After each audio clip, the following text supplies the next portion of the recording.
Hello, everybody, and welcome to National Leprechaun Museum talking magical objects.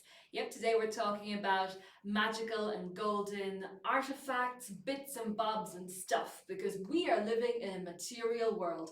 I am your material girl, Eleanor, and here's our material boy, Mark. Yeah, I do identify as a boy, so I appreciate you getting that. But yeah, we're talking magical items and stuff and things like you Yeah. said, and it's strange because we have so many. We do. You have so much stuff. We're literally hoarders when it comes to magical items. And on the face of it, I think if you asked people generally to name magical things in Irish stories, they'd be hard pressed to go past five. Yeah. Yeah. Because it all starts with the big four, I suppose. Yes, of You know, course. if you're looking at it like properly, Mm. you're looking at the big four, which are the four treasures of the Tuatha De Danann. Mm-hmm. And people, I think, will recognize, even if they don't know their names, they'll recognize the artifacts for how they pop up in other stories. Mm. And I suppose the first big one is the Leah Fall. Yes. Which I know you love. Oh, yes, it's great crack. The Stone of Destiny. Yeah, but what I love about the Stone of Destiny at the Hill of Tara is that it's one of these things you can actually go and see. Yes. That's how real our mythology is. You can go and lay your hands on it. And I remember we went on a field trip a few years ago. We get on our bus in the morning, it takes us off around the country, and we ended up at the Hill of Tara, all of us with our hands on the stone, with our eyes closed, calling out in unison and quite melodically, I will add. And when we opened our eyes, something magical had happened, hadn't it? What happened? Another woman appeared. There was someone who wasn't part of our group who was just there, and when we asked her about it, she just it seemed like fun, so I joined in. But why would someone lay their hands on the Leah Fall, the Stone of Destiny? So the idea of Leah Fall was that it would name the rightful leader or king of the country. Okay. So it's if I went up and put my hand on it, nothing would happen. I love myself, but I don't want the responsibility. But I suspect if you went up by yourself and put your hand on it, you might get a little, at least a murmur from it, a suggestion that the potential for the power is there. I just worry what you do with that power. You should be. Yeah, no, it should be. But it seems like a lot easier way to figure out who should rule Ireland than say the sword and the stone. You know, trying to pull that sword. Yeah, and there's a few arguments over the four. We'll go through the four treasures of Yes. the Tuatha De Danann, but one of the origin stories for these artifacts is that the Tuatha De Danann inhabited the northern islands of the world, and that they came from these islands and brought the artifacts with them. But there's actually no record really that shows they brought them with them, bar one of the objects, which we'll get to. But the islands that they came from was the Falius, Gorius, Findius, and Marius.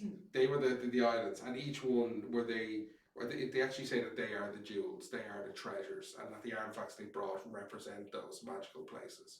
But you had the Leah Fall, which was the Stone of Destiny. You had Lou's Spear, which I love Lou's Spear because he uses it to defeat Balor. And while I'm not one for violence, the spear, whoever is holding it can't be defeated. Wow. Whoever's rightfully holding it. And if you throw it, it won't miss.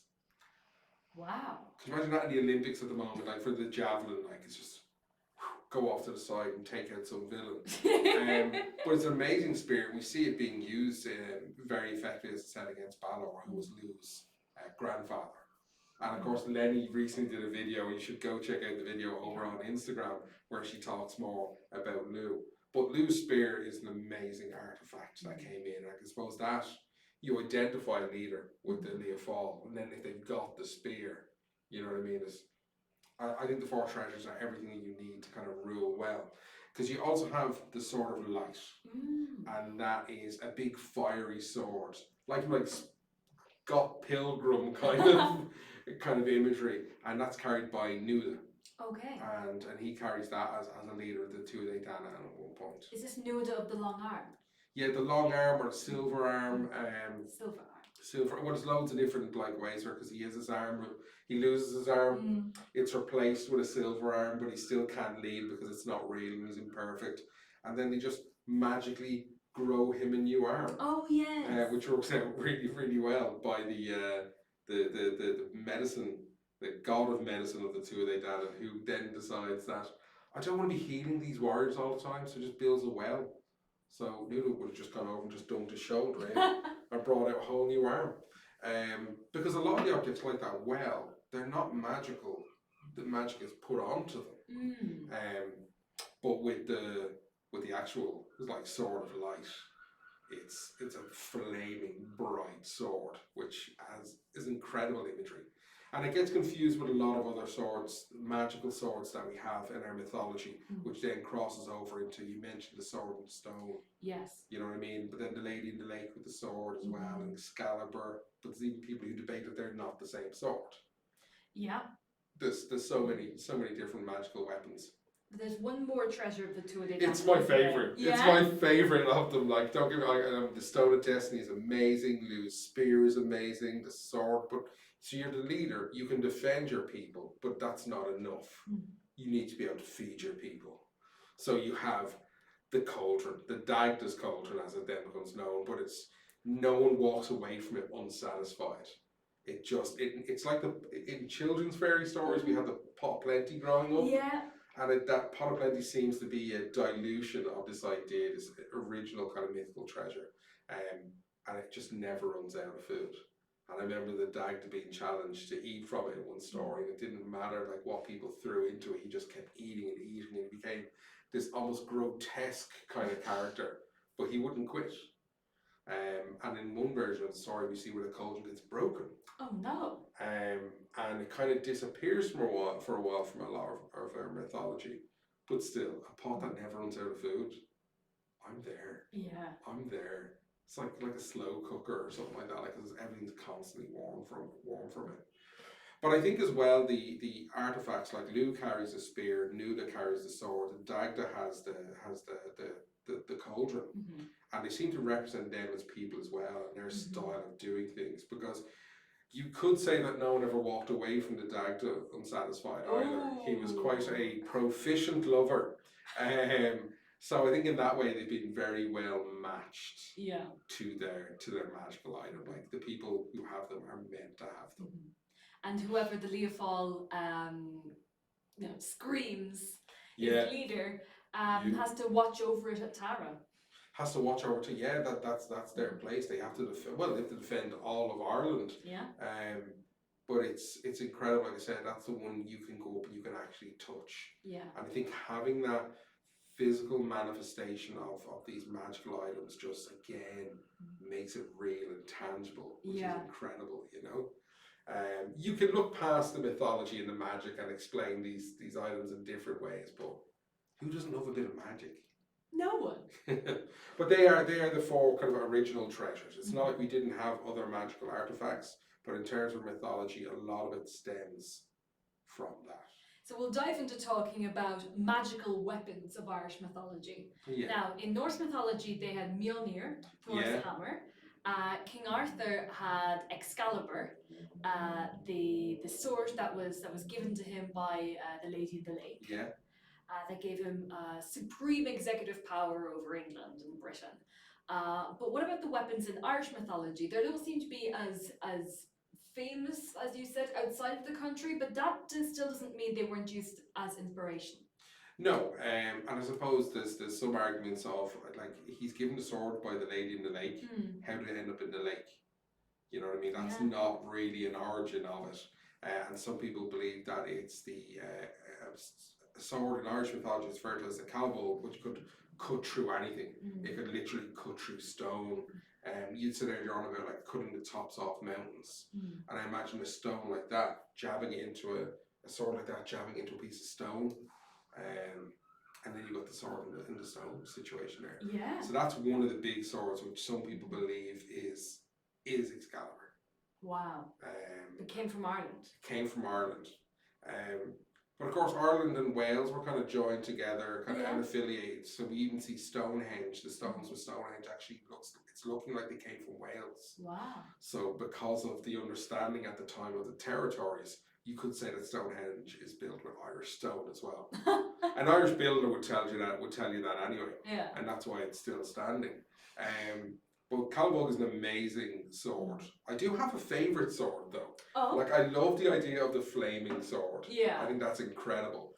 But Fragrok is an amazing sword, and it's the answerer is what it means, and you can just hold it to anyone, and they have to tell you the truth. Wow. And I remember when I was doing a video with Paddy, one of our previous talking videos about the sea, because the sword is associated with Manuel MacLear as one of his magical items, and he had a treasure trove of magical items, but I suppose he had to have access to anything that was at the bottom of the sea. Yeah. But the answer, again, similar to the others, it cut through anything. If you were holding it, you couldn't be killed. But it was like a lie detector. Yeah. But I imagine if someone's holding a sword to you, you're probably going to tell the truth anyway. True. Especially if that question is, who's bleeding right now? Yeah. But we see where there's similar artifacts, and there's one in the Brian Brew story, which is often seen as a Brian Brew leprechaun story, which is the clam. And this is a terrifying artifact because of how the story goes. And it's a collar that was said you could put onto someone, and if you ask them a question, if they didn't tell you the truth, it would strangle them. Yeah. And we see in that it being used on 3 maids, 3 young women. And of course, first one, strangled. Second one strangled. But in storytelling, you imagine the mechanic to be that the third one tells the truth. And she doesn't. And she's strangled. And of course, the collar is taken and thrown into Loch Derg. Yeah. And it said the waters of the lake were always frothy because it held the souls of all the people that it killed. But that's a magical artifact that, you don't want to mess around with. No. I'd imagine the most famous weapon in Irish mythology for many people belongs to, of course, Cuchulainn, right? Yeah, I suppose it does. The gay Bolga. Yeah. Yeah, which is another spear, which has, of course, as most spears do, like one point at the end, the sharp bit, and when that sharp bit goes in, then 30 points come out. Yeah. You see inside someone. You see them just playing with it, and every version of it, some of them it burns, and some it's so cold that it burns, and it's blue steel or it's fiery red. And I think it's, as in terms of like magical weapons, it's a storyteller's dream. Yeah. To have something like that. You could argue though as well, like in terms of weapons that Cuchulainn wielded, the hurl and the slitter were fairly effective. Yes, they were. Not magical, but very effective weapons. A lot more common, a lot more accessible as well. You could be like Cuchulainn. Oh, I know. You sure all you need to do is look at a hurling final, and you can see how it can be used as a weapon. Yeah.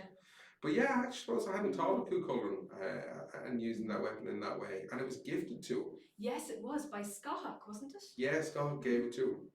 You could argue that, it might have been a bit of an unfair. It gave Cuchulainn a bit of an unfair advantage considering he was already Cuchulainn. Yeah. Yeah, and he's intimidating enough, but I mean, you don't want to get your hands dirty, and he threw it well. But there was it says that when he's fighting his best friend Ferdy at the forge, they're so evenly matched that in the end Cuchulainn is forced to use the gay Bolga to end it. Yeah. What an end. There's so many magical spears now, and I'm thinking about them, and they all have a similar thing, which is that they don't miss. Yeah. And I'm wondering if that really is the case, because if I threw it, do you know what I mean, as not athletic as I am, I would miss. Well, maybe if you're at the stage where someone is giving you a magical spear so you can throw away your old spear, you've gotten enough practice in at throwing a spear. Yeah, do you have an old spear?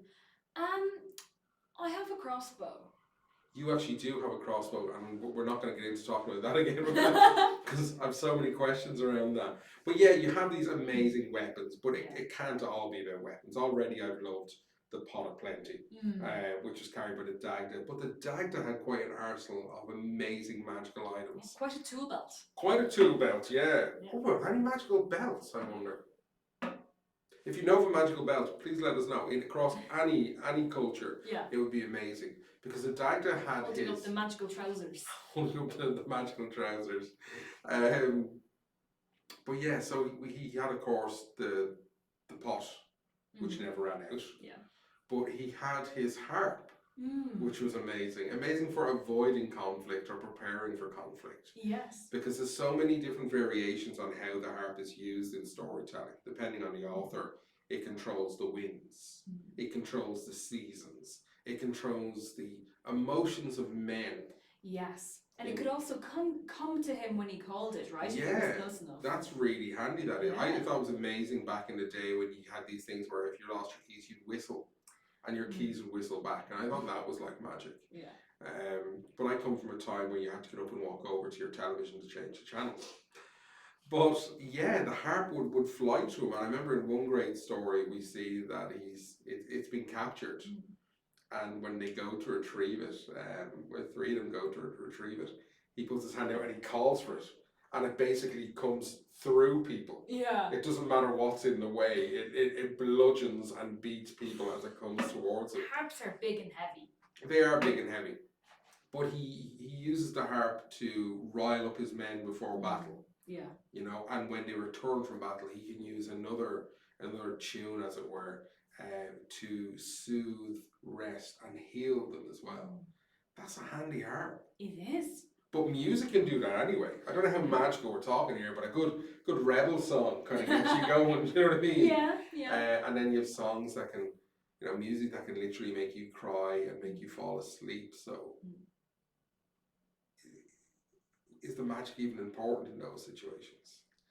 Well, I mean, with the Dagda's harp, there's still like, the magic of music and the magic of his playing. Yeah. And then also the magic of its bond to the Dagda. Yeah. Right. Yeah, because it's the Dagda's harp. Yeah. Like, there's no one else wielding that at all. Though we see other people wielding different weapons. The harp isn't used like that at all. There's another harp with a bit of magic in it from the story of the King with the Horse's Ears. Yeah. Whereas because it's made of a willow tree that was told a secret when it was still a tree, when the harp is played, it just gives the secret, tells a secret, tells a secret. I wonder how many secrets it was holding. Yeah. Because we only hear about the one about the king, but yeah. You know. Because I know there's an awful lot of folklore in particularly across parts of America where wood is used from a hanging tree, from a gallows tree where it's cut down and it goes to a sawmill and houses were built from it. Oh. And it's like those houses are haunted houses. Of course they are. Or there's one great one from Connecticut where they built a bridge from the wood of what was a hanging tree. This is much later the bridge was being built and there was stories of the tree. But the tree fell in a storm and rather than waste the timber, it was milled and then used to build the bridge, and then there was nothing but people seeing figures on the bridge, lots of terrible accidents. I wouldn't be interested in getting into that. So I'm not knocking trees. I love trees, and I love a good stick. Yes. And of course, I'm going to mention the Dagda's Club. Yes. Which is a brilliant. When you think of Mjolnir in Norse mythology, and Thor has his hammer, the Dagda's Club is incredible. And one of the sillier stories of how he ends up with the club is absolutely fantastic. It's fantastic, but it's sad because he's carrying the body of one of his sons, and he wants to bring him to be healed, even though the son is dead. And he meets some men on his travels, and they have this club which can revive the dead. Wow. One end will bring someone back to life, and the other end will take the life. And the Dagda's like, oh, you wouldn't. Gives a look at that club there that you're talking about. And he takes the club and he kills the three men. Whoa. Revives his son, but then revives the men.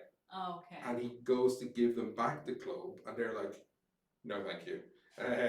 Wow. You wield the club well, it's yours. And the Dagda's Club, there's stories, of course, where he forms valleys in Ireland by walking along, and the club hanging off his belt is what's carving up the ground.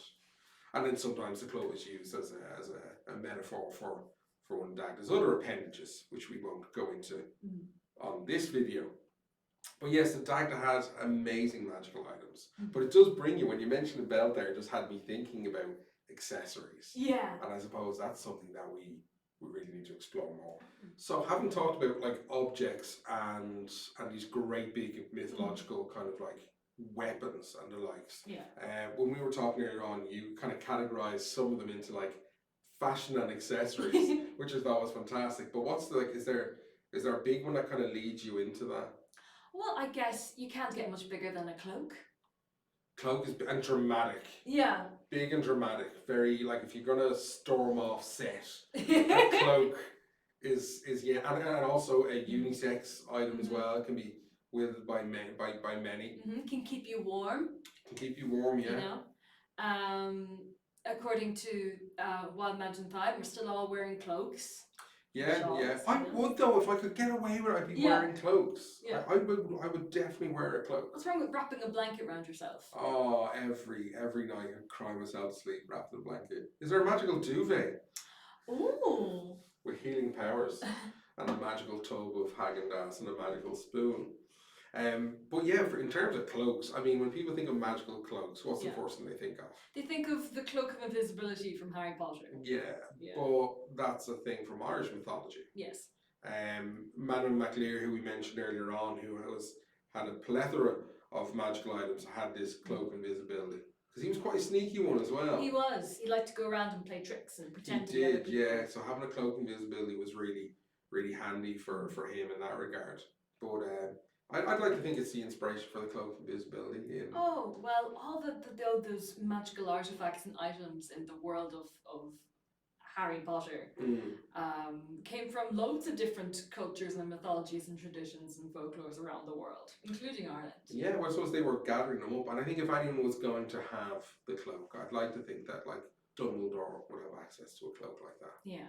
You know, the Time Turners, another amazing time traveling item from that book. But the cloak isn't just used by, it's not something that we just see with Manon MacLear. Bridget's cloak. Yeah. Now that's a fantastic cloak. That's a more famous cloak as well, because it's how she gets her abbey. It's how she, she wouldn't be who she was if it wasn't for that cloak. Yeah. So Bridget, later Saint Bridget, wants to build an abbey in Kildare with her sisters, and she goes and finds someone with a lot of land and asks for some land to build her abbey, and the guy laughs in her face and says she can have as much land as her cloak will cover. So she takes off her seemingly ordinary cloak off her shoulders, puts it on the ground, and it starts growing and growing and growing until it covers fields. Fields. And then eventually the guy promises her all this land, or at least some of it, and she gets the cloak to stop growing, and that's how much land she gets. Yeah, she could have had it all, but she wasn't greedy. She kept going. She wasn't greedy. No, but she made her point. She did make her point, and she's amazing as well. Like when it comes to kind of just, even when we're talking about Saint Bridget, a lot of it is magical. Yes. You know what I mean? We were talking about that. It's a great story where Brendan comes over to her house and she's outside splitting wood, because of course she is. Yeah. Because she's Bridget and she's amazing. And she's wearing a cloak, because all Irish people wear cloaks. And they go inside for tea. And when she walks in, she takes off this amazing cloak and she hangs it on a beam of light coming in the window, as if it's rigid. She just hangs her cloak on it. And Brendan's like amazed by this. Takes off his cloak, throws it onto the beam, and it falls to the ground. Once, twice, and on the third time she picks it up. I imagine she was muttering under her breath at this stage. Rolling her eyes. Egypt. She picks up and just hangs it on the thing as well. So you'd have to wonder in situations of her cloak and that, is the cloak magical or is she magical? And you kind of think of that when you kind of look at several things when it comes to accessories as well. You go, where's the actual magic coming from? I think if someone of a certain type of different types of presence and power own something or use something for long enough, it does become imbued with something of theirs. It's like when you smell the like the hoodie of a loved one. You know what I mean? And it becomes part of them. Or your grandfather's I don't know, accordion or something. Grandfather's accordion. My grandfather didn't have an accordion. None of them did. But yeah, that kind of accordions would be an amazing magical item. But obviously we're a leprechaun museum. Yeah. And leprechauns are mythical creatures who are imbued with magic. And they have a very famous item attached to them? Or associated with them? Several magical things with them. The hat being one of the things. When people think of leprechauns' hats, they think of the big green top hats. But in older mythology, they wore a red hat, and they would hold on to their red hat, and they could disappear. Which is when they say, if you ever catch a leprechaun, don't take your eyes off them, because they will disappear. But that red hat was really important. And you see the fashion change over the years, and suddenly the top of the red hat is cut off. And I have a theory around that. Okay. Because I think the hat gives them access to their home, where they should be, and that's where they disappear to. But we see another magical item. That's our seagulls joining us now. But we see another magical item associated with leprechaun, which is the sporran na shilling, which is a magical money purse, which never runs out of money. And I believe the sporran na shilling is made from the top of the hat. So by reaching into the hat, into the purse, you're reaching into what would be their treasury, let's say, and you're just taking out a coin at a time. And we see kind humans being rewarded by the leprechaun with this sporran na shilling, until, of course, greed comes into play and suddenly it's not working anymore. I think that just on the other end, they just moved all the gold away from the magical portal. So you can't find it anymore. Yeah, just slightly out of reach. But the leprechaun with the hat and the purse, I can't help but feel they behave in the same way and they're in some way connected. That's really interesting. And the sporran na shilling must have been a predecessor to the pot of gold. To the pot of gold as well, because they would have gold to our otherworld people was purely decoration. They were driven underground. Of course, that's where all the precious metals and materials are. And under there was like a Trump apartment. Yeah, like a Trump apartment. That's one way of looking at it. But yeah, of course, the leprechaun is a shoemaker for the otherworld people and gets paid in the gold because they see the value in it. But I think they're just saving it up and sending it home. Yeah. Much like so many Irish people did. They travelled for their work, they saved up their money, and they sent it home to their mothers. But yeah, their job was shoemaking, and that's where they earned their cash from.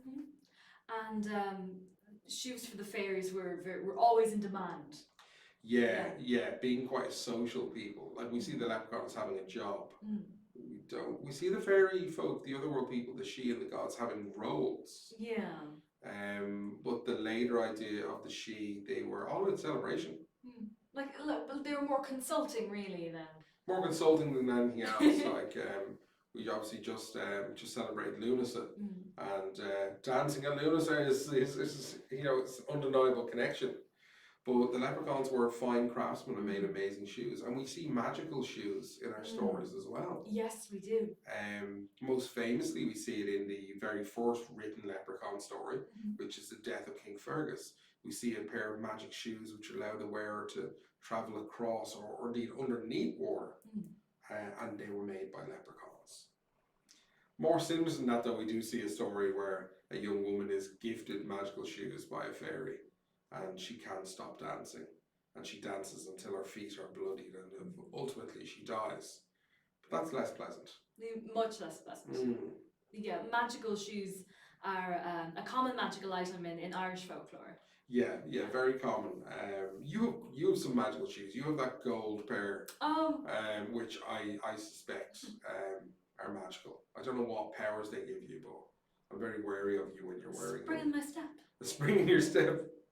I thought I gave you your spring in your step. I didn't realise it was magical shoes. But the leprechaun would be associated with several different magical items. Yeah. The pot of gold, of course, being. Would you consider pot of gold a magical item? I don't know who wouldn't. Because it can change so much. Yeah, no, it can. What does it do? The leprechaun's red hat. They're not the only creature in Irish folklore wearing red hats. No, you also have the Cod Druid, the red cap worn by the Merrow, Yes. and that allows them to breathe underwater. And that makes me think as well.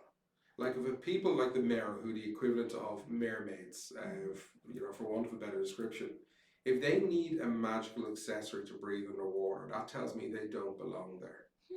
That they shouldn't be there, because they would have evolved to be able to exist without the cap, which I think is interesting.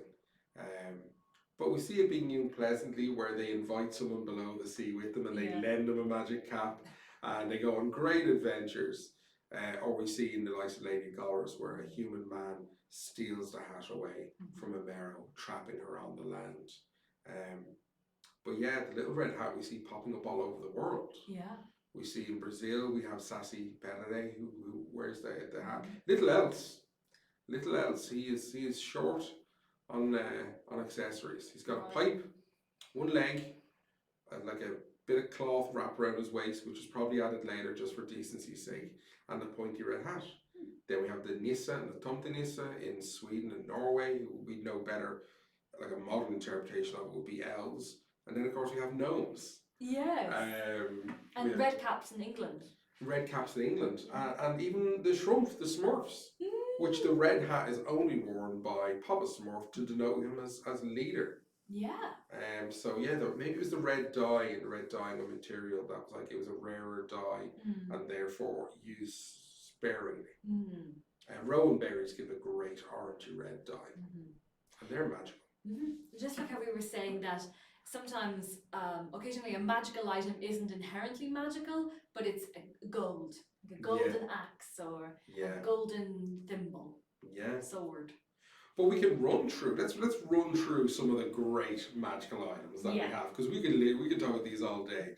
One of the ones that terrified me, and I don't know how magical it is, or whether it's an extension, is the Banshee's comb. Oh yeah. Now a chill has gone through the veins of any Irish person watching this when we say the Banshee's comb.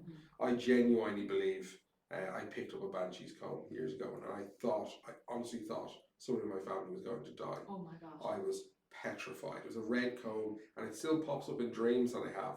Wow. Like 40 years later. What did you do with the comb? I don't know, but I do remember a separate red comb that I left in a bathroom in Cork. And I can even tell I left it down there in Cork in 1986 when I was 9 years of age. But I don't think that's the comb I found on the ground. Right. So I wouldn't be using that on my hair that I once had. But yeah, like the Spartan shilling, we talked about hats, we talked about the Banshee's comb terrifies me. What other magical items do you like in our folklore and our mythology? Gosh, I like magical. I like the bottles. Bottle Hill. The Bottle Hill story is fantastic. These a leprechaun, I believe, gives an old couple who are down on their luck, hard on cash, a magic bottle, and when they say "bottle, do your duty," lots of money and leprechauns come out of the bottle, right? Yeah, they set the table, they set up a lavish meal, and then they're back in the bottle, and then of course later on we see the introduction of a second bottle. Yes. And they, of course, they've gotten greedy at this stage. They think the second bottle's the same kind of thing. But when they say "bottle, do your duty," the leprechauns who come out of that bottle start just beating them up. Yeah, they've got big sticks and they just start beating them up. So I'd be wary of a magical bottle. We think of like obviously the lamp, which is supposed to be the most famous vessel. Yeah.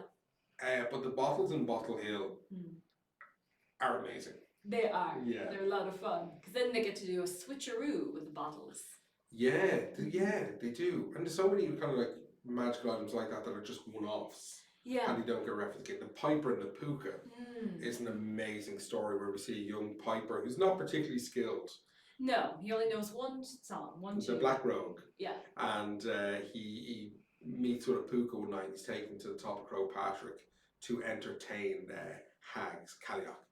And he's given a magical set of pipes, which means he can play anything without even thinking about it. He doesn't even know the songs, and suddenly he's playing them. I think I'd like something like that. I think if you can entertain, you can play a musical instrument, you're welcome anywhere in the world, and there'll be a roof over your head and food in your belly. So I think I'd like the pipes and the Piper and the Pooka. Mm.